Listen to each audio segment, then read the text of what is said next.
Subscribe now and press the bell icon. Never miss an update. 18वें दिन से जो है लगातार हम लोग मैनेजमेंट से वार्ता के लिए लगे हुए हैं। लेकिन आप एक काम कर सकते हो, आप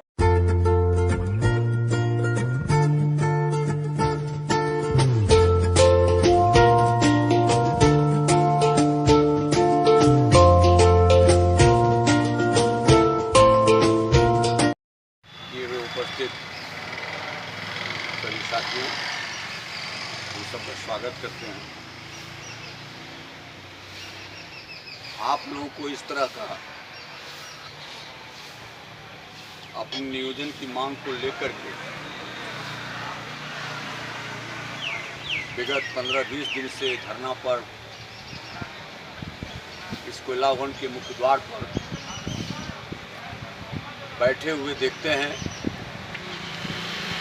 मन में एक बात ऐसा उठ जाता है कि हम उस देश के नागरिक हैं जिस देश का प्रधानमंत्री कहता है कि हमारा देश महान है। मन में ये विचार उठता है कि हमारे देश का प्रधानमंत्री कहता है कि विश्व का हम नेतृत्व कर रहे हैं। मन में ये भी विचार उठता है कि जब धनबाद प्रवेश करते हैं तो गेट में लिखा रहता है कि कोयले की राजधानी धनबाद है। और ये भी विचार उठता है जब रोड में चलते हैं कि जितना उत्पादन बीसीसीएल स्वयं कोयले की नहीं करती है, उससे ज़्यादा उत्पादन आम तथाकथित लोग इस खादान से कोयला लेकर के अपना जीविकोपार्जन या अपना व्यवसाय। ठीक उसी जगह एक और आश्चर्य लगेगा कि एक व्यक्ति 40,000 से लेकर के 1.5 लाख तक तनख्वाह पाते हैं। और तब आश्चर्य ज़्यादा होता है कि जब इसी हिंदुस्तान में भारत सरकार के अंतर्गत ये उद्यम जो भारत कुकिंग कोल लिमिटेड है, जो सार्वजनिक प्रतिष्ठान है, उसमें ITI होल्डर मैकेनिक से, फिटर से, इलेक्ट्रिकल से, वेल्डिंग सेट से, मैशनिस्ट से, और ये आज अपने ज़माने में जब इनको काम करने की आवश्यकता है, जब हम इनको दक्ष बनाए, ट्रेनिंग दिए, इनको प्रशिक्षण दे करके कामयाब बनाए, और वैसे जब कामयाब लोग कटोरा ले करके भीख मांगने के लिए मजबूर होंगे तो फिर इससे बढ़ करके और दुर्भाग्य क्या हो, इससे बढ़ करके और क्या दुर्भाग्य हो सकता है। हमारा देश में जनसंख्या है, प्रधानमंत्री जी बोलते हैं 1,30,00,000 यानी 125 करोड़ का आवाज लगाते हैं। 125 करोड़ में 40 लाख 40 करोड़ युवा बेरोजगार, 40 करोड़ युवाओं के हाथ में काम नहीं है। देखे ना, बात आई थी कि पकौड़ी खानी है, ये भी तो रोजगार है। आप लोगों ने पढ़ा होगा, पढ़ा होगा। तो जिस देश का इतना बड़ा नेता जो विश्व में सम्मान का पगड़ी बांध करके चलता है, और उसके और दिल दिमाग में हमारे युवाओं के प्रति ये भावना आती है कि पकौड़ी बेचना भी एक रोजगार है, इससे बड़ा दुर्भाग्य क्या होता है। मित्रों, सोच बदल गई। रोजगार की कमी नहीं है, धनबाद में भी रोजगार की कमी नहीं है, लेकिन रोजगार देने की व्यवस्था दोषपूर्ण। हमारे बीसीसीएल में जब नेशनलाइजेशन हुआ था तो 1,78,000 मजदूर की संख्या थी। पूरे कोल इंडिया में 7.5 लाख मजदूर होते थे। आज हमारे मजदूर की संख्या घट के आ गई है मात्र बीसीसीएल में, जहाँ 1,78,000 मैन पावर था, वहाँ घट करके आ गया है 38,000, 38,000। और उसमें भी बोलता है कि 10,000 सरप्लस है। अब बोलता है इसमें भी 10,000 सरप्लस है। आज हमारा उत्पादन का रेशियो क्या है? आज हम 42 मिलियन टन हम कोयला उत्पादन कर रहे हैं, 38,000 मैन पावर। लक्ष्य है कि शताब्दी के अंत तक हम 100 मिलियन तक यहाँ से कोयला उत्पादन करें। और मेन पावर हर कॉलोनी में जाकर भीख मांगता है 5 रुपए तो उसको 1 रुपए देता है। अगर 1 रुपए नहीं होता है तो 1 गिलास पानी पिलाता है। अब बोलता है कि बाबूड़े आज चल जाओ, दूसरा दिन आना। आप नौकरी नहीं दे सकते हो, मैं जानता हूँ। आपकी क्या पावर है, नौकरी आप कहाँ से दीजिएगा? लेकिन आप एक काम कर सकते हो, आउटसोर्सिंग के लिए जो NIT बनता है उस NIT में सुधार करो। डायरेक्टर की बोर्ड ऑफ डायरेक्टर की जो मीटिंग होती है उसमें इस बात को रखो कि इस देश का नागरिक है, इस धनबाद का नागरिक है, इस कोयला अंचल का बच्चा है, जिसने ITI किया है, जिसको हमने ट्रेंड करवाया है, इसको तुम 20% स्थानीय नागरिक को रखता है तो कम से कम 20% ट्रेंड होल्डर या ITI होल्डर को भी तुम रखो।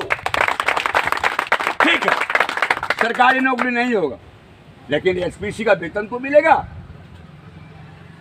तब तो वो कंपनी अपना डंपर रख सकता है, क्योंकि उसको फीडर मिल जाएगा, उसको ड्राइवर मिल जाएगा, उसको वेल्डर मिल जाएगा, उसको टेक्नीशियन मिल जाएगा। ये बड़े दिल वाले बड़ा सोच रख सकता है, ये छोटे दिल वाले DP बन गया, इनके भाग्य में लिखा था, इनका दिल बड़ा नहीं।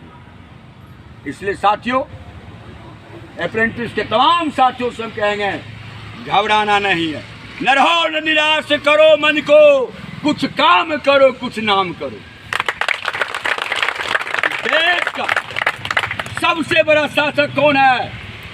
माननीय प्रधानमंत्री मोदी साहब। इसी देश का किसान ने मोदी को झुका दिया, जिसने लोकसभा से राज्यसभा से किसान विरोधी बिल पास किया था। वही किसान ने दिल्ली में 1 साल बैठ करके घर बना करके उनके तमाम जो मजदूर भी किसान विरोधी नीति था उस कानून को वापस लेने के लिए मजबूर कर दिया। उस देश का किसान, उसी देश के किसान और मजदूर का ये बेटा है। ये मत भूलिए DP साहब, ये तो आंदोलन अभी शुरू हुआ है। तमाम पार्टी यहाँ आएंगे, तमाम ट्रेड यूनियन आएंगे और इस लड़का का अधिकार बनता है कि जिस देश में हम जन्म लिए हैं, जिस देश में हमने हुनर लिया है, उस देश में मैं काम भी करूं, ये मौलिक अधिकार माता है। इन्हीं चंद शब्दों के साथ, हम कोई बहुत बड़ा नेता नहीं है, लेकिन एक मजदूर का जब प्रतिनिधित्व करते हैं तो आप लोगों के प्रति एक दर्द उभरा। जब जाते हैं आते हैं, एक नज़र कार से हुड़कते हुए जाते हैं। आखिर लड़का कब तक पानी बंद कर दिया? आज धरना का 18 दिन है और आप लोग का वार्ता चल रहा था, क्या होगा आगे? 18वें दिन से जो है लगातार हम लोग मैनेजमेंट से वार्ता के लिए लगे हुए हैं और हमारा कुछ दिन पूर्व 1-2 दिन पहले वार्ता भी हुआ मुख्य महाप्रबंधक साहब से, जिसमें आश्वासन भी दिया गया है कि मामले पर विचाराधीन है और हम लोग विचार कर रहे हैं कि आप लोगों को रोजगार से जोड़ा जाए। और तो हम लोगों को भी कहा गया कि आप धरना पे जो है विचार कीजिए उठाने का। तो हम लोग का एक ही मांग है कि जब तक रोजगार हम लोगों के हाथ में नहीं सुनिश्चित हो जाता है, लिखित नहीं आ जाता, तब तक धरना को हम लोग और उग्र करने का काम करेंगे, लेकिन धरना बंद नहीं होगा। और तीसरा कि मैनेजमेंट जो है बिजली कटवाने का सबसे बड़ा एक साजिश रचा। साजिश के तहत जो है आला अधिकारी हम लोगों का बिजली कटवा दिया गया। इस तपती गर्मी में और रात में तरह तरह के कीड़े मकोड़े से हम लोग बचने के लिए 30 वाट का LED बल्ब यूज कर रहे थे, उसको भी कटवा दिया गया, जिसका हम विरोध जताते हैं और खंडन करते हैं कि भाई ऐसा नीचा मानसिकता वाला जो कंपनी है ये अपना आदत को सुधारे और अपना लड़का पे जो है विरोध करना, इस प्रकार से उसके साथ शासन करना बंद करे। क्योंकि हम लोग काफ़ी जुल्म सहते आए हैं और अभी भी लगातार हम लोग उस पर जुल्म सह रहे हैं। और जिस दिन कंपनी हम लोग पे मांग को जल्द पूरा नहीं किया तो हम लोग आगे बहुत बड़ा आंदोलन का रूपरेखा तैयार कर रहे हैं। क्योंकि सरकार का जो योजना था, नरेंद्र मोदी जी भी भाई घोषणा किए थे कि देश में स्किल इंडिया के तहत सभी लड़कों को रोजगार से जोड़ेंगे, सब कुशल कामगार बनेंगे, लेकिन ये साफ फ्लॉप साबित होते जा रहा है। आज युवा वर्ग बेरोजगार है और देश में महामारी के वजह से ये बेरोजगारी चरम सीमा पे है और इस पर कोई सकारात्मक पहल आज तक नहीं किया जा रहा है। और तत्कालीन हम लोग आंधी तूफान को भी झेल रहे हैं, गर्मी भी झेल रहे हैं और लगातार हम लोगों का संघर्ष जारी है और संघर्ष जारी रहेगा। और सैकड़ों का छात्र जो है अपना तन मन धन यहाँ लगाए हुए हैं और रोजगार की आस पे बैठे हुए हैं और सरकार प्रबंधन से लगातार गुहार की मांग कर रहे हैं कि उनको जल्द से जल्द रोजगार से हम लोगों को जोड़ा जाए। धन्यवाद।